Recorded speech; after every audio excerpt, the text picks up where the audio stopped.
In just 47 seconds, what was meant to be a friendly morning chat turned into one of the most explosive meltdowns in British television history.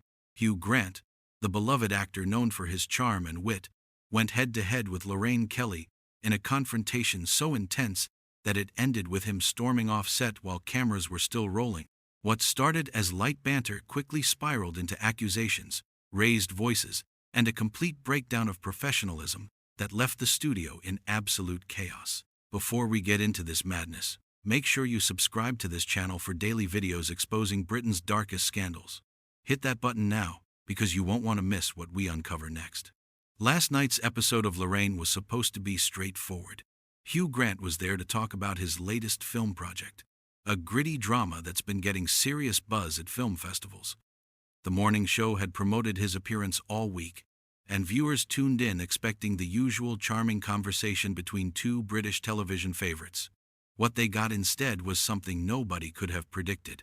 The trouble started almost immediately after Hugh sat down on that bright orange sofa. Lorraine greeted him with her trademark smile, that overly enthusiastic energy she's known for, but there was something different in her tone right from the start. She didn't ease into the conversation like she normally does. Instead, she jumped straight into a question about Hugh's past comments on the British press. "So Hugh," she began, leaning forward with a look that seemed more confrontational than curious, "you've been quite vocal over the years about your issues with journalists and the media. Do you think that's a bit rich, considering you've built your entire career on publicity?" Hugh's face changed instantly. That famous smile disappeared, replaced by a look of genuine surprise. He shifted in his seat, clearly not expecting the interview to start on such an aggressive note. "I'm sorry, what exactly are you asking me?" he responded, his voice measured, but with an edge to it. Lorraine didn't back down.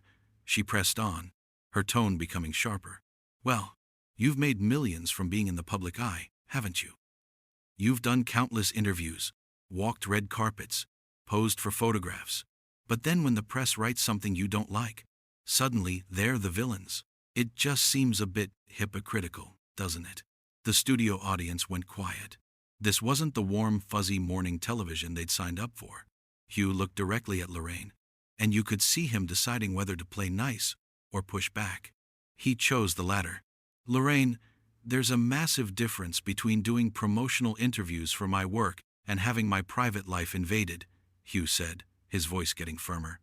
"I'm talking about phone hacking, about journalists bribing police officers for information, about photographers stalking my family. Are you really comparing those things to sitting down for a chat about a film?" Lorraine laughed, but it wasn't a friendly laugh. It was dismissive, almost mocking. "Oh, come on, Hugh. You're not exactly shy about sharing your opinions on everything else. You're all over social media. You do political campaigns. You speak at rallies. You can't pick and choose when you want privacy." That's when the first real crack appeared. Hugh's jaw tightened and he leaned back in his seat, crossing his arms. "I absolutely can pick and choose," he said, his voice rising slightly. "Having political opinions and speaking about issues I care about doesn't give anyone the right to hack my phone or follow my children. What kind of logic is that?" The tension in the studio was thick enough to cut with a knife. Lorraine's producers must have been panicking in the control room, but she kept going. "Well, you've certainly made a lot of noise about it. Some people might say you've dined out on playing the victim." The audience gasped. Even some of the crew members looked uncomfortable. Hugh's eyes went wide, and for a moment, he seemed genuinely speechless. When he finally spoke, his voice was ice cold. "Playing the victim? Are you serious right now?" Lorraine sat back, that smile still plastered on her face, but her eyes were hard. "I'm just saying what a lot of people think, Hugh. You've turned your battles with the press into a whole second career. The Leveson inquiry, the hacked-off campaign, all of it. You're constantly in the news talking about being in the news. It's all a bit self-serving, isn't it?" Hugh uncrossed his arms and leaned forward, his famous composure starting to crumble. "Self-serving? Do you have any idea what it's like to discover that journalists have been listening to your private voicemails, that they've been paying police officers for information about you, that they've followed your partner and your children? This isn't about publicity, Lorraine. This is about criminal behavior." But Lorraine wasn't letting up. She had clearly decided to make this confrontational, and she was sticking to it. Criminal behavior that you've managed to turn into quite a platform for yourself. You're always the first person they call when there's a media scandal. You've become as much a part of the media circus as anyone else. That's bollocks, Hugh snapped, the first proper swear word of the interview. The morning show censors must have been scrambling. I became involved in this because I was a victim of illegal activity. I testified at a public inquiry because I thought it might help change things. If that makes me part of the media circus, then fine. But at least I'm trying to do something positive. Lorraine's expression shifted. She looked almost offended that Hugh was pushing back so hard. There's no need to be aggressive, Hugh. I'm just asking questions. Aggressive? Hugh's voice went up another notch. You've been attacking me since I sat down. You invited me here to talk about my film, and instead you're accusing me of being hypocritical and self-serving. What kind of interview is this? The audience was completely silent now, all eyes bouncing between Hugh and Lorraine like they were watching a tennis match. Some people looked excited by the drama. Others looked genuinely uncomfortable. This was not the wholesome morning television they'd expected. Lorraine tried to regain control, her voice taking on that syrupy tone she uses when she wants to seem reasonable. Hugh, I think you're overreacting. I'm a journalist doing my job, asking challenging questions. If you can't handle that, maybe you shouldn't do interviews. That was it. That was the moment everything exploded. Hugh stood up from the sofa so quickly that his microphone cord yanked tight. If I can't handle it? You've spent the last 10 minutes defending phone hacking and making excuses for criminal journalism. You're not asking challenging questions, Lorraine. You're being deliberately hostile for ratings. Lorraine's face went red. She stood up too, which almost never happens on her show. How dare you suggest that I'm defending phone hacking? I would never. You just did, Hugh interrupted, his voice echoing through the studio. You called my campaigning against it self-serving. You said I was playing the victim. What else am I supposed to take from that? I'm saying that you've made a career out of complaining about the press, while simultaneously courting them at every opportunity. Lorraine shot back, her Scottish accent getting stronger as her voice rose. You can't have it both ways, Hugh. You can't be the tortured celebrity who hates the media, while also being the guy who shows up on every chat show and red carpet going. Hugh's face was flushed now, his famous charm completely gone. Promoting my work is not the same as inviting criminals to hack my phone. Why is that so difficult for you to understand? And why are you so determined to defend the indefensible? I'm not defending anything, Lorraine insisted, but her voice had a defensive edge to it now. I'm trying to have an honest conversation about the contradictions in your position. There are no contradictions, Hugh said through gritted teeth. I'm an actor who does interviews about my films. That's my job. What happened to me and hundreds of other people was illegal. Those are two completely separate things. The only person being contradictory here is you, pretending to ask fair questions while actually just having a go at me. The camera operators were having a field day, zooming in on both of their faces, capturing every angry expression. This was television gold, even if it was completely unplanned chaos. Lorraine tried to compose herself, smoothing down her dress and taking a breath. But when she spoke again, she somehow made things even worse. Hugh, I think perhaps you're feeling a bit sensitive about this topic because, you know, deep down, that there's some truth to what I'm saying. Hugh's laugh was bitter and sharp. Oh, here we go. The amateur psychology. I'm not sensitive, Lorraine. I'm angry. There's a difference. I'm angry that you invited me onto your show under false pretenses. And I'm angry that you're using your platform to minimize serious criminal activity. False pretenses? Lorraine's voice went shrill. We invited you here to have a conversation. That's what we're doing. No, you invited me here to ambush me, Hugh corrected her, his voice deadly calm now, which somehow made it more intense. You clearly had an agenda from the moment I sat down. This was never about my film. This was about you wanting to score points against someone who's been critical of the media. Well, congratulations, Lorraine. You've proved every point I've ever made about how journalists operate. The studio audience was shifting uncomfortably in their seats. Some people were recording on their phones, despite the rules against it. This was going to be all over social media within minutes. Lorraine's mask of politeness was completely gone now. Her face was tight with anger, and when she spoke, her voice was cold. "If that's how you feel, Hugh, then maybe you should leave." Hugh stared at her for a long moment. "Oh, that's perfect. Ask someone uncomfortable questions. Attack their integrity. And then when they defend themselves, kick them off. That's real journalism right there." "I'm not kicking you off," Lorraine said quickly, realizing how bad that would look.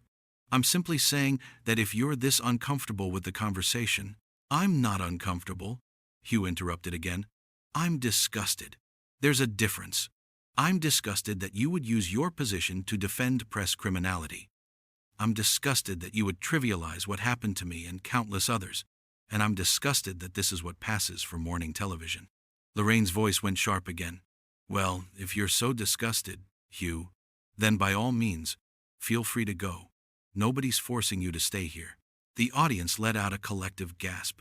This was uncharted territory for a morning chat show. Hugh looked at her with an expression of pure contempt. "You know what, Lorraine? I think I will leave.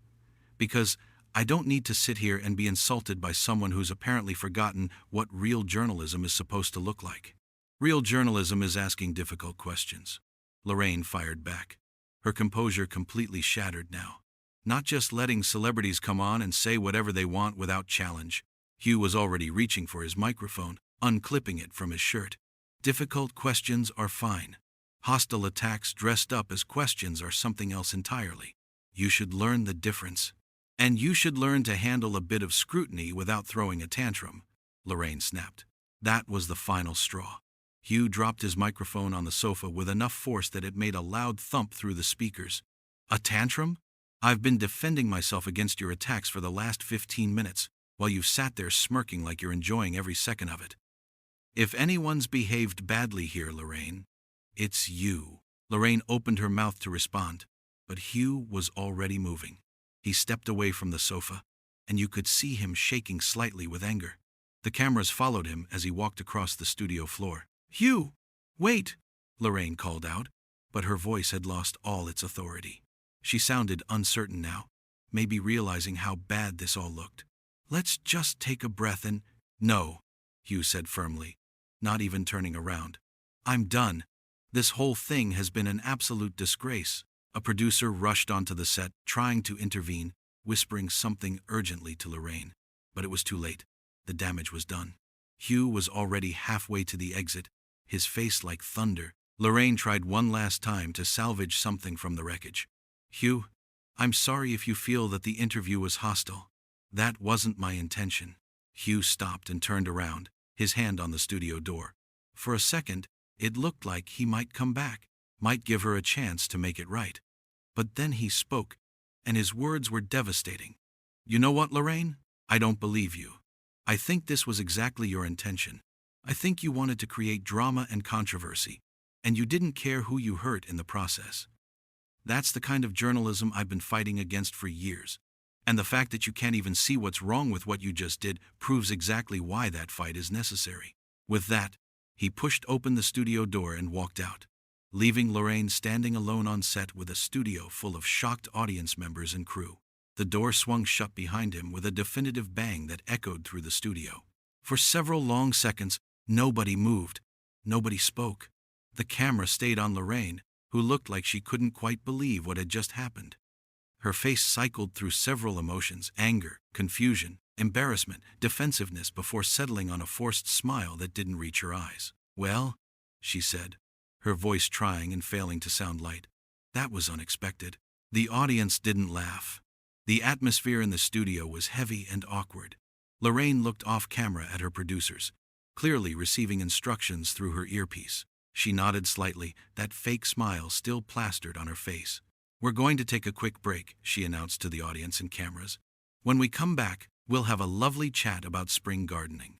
But nobody was thinking about spring gardening. They were all thinking about what they'd just witnessed. One of British television's most beloved morning hosts, pushing one of Britain's most famous actors too far, and the spectacular fallout that resulted. As the show cut to commercials, crew members were already gathering in worried clusters, undoubtedly discussing how this would play out. Some audience members were already typing furiously on their phones, sharing what they'd witnessed.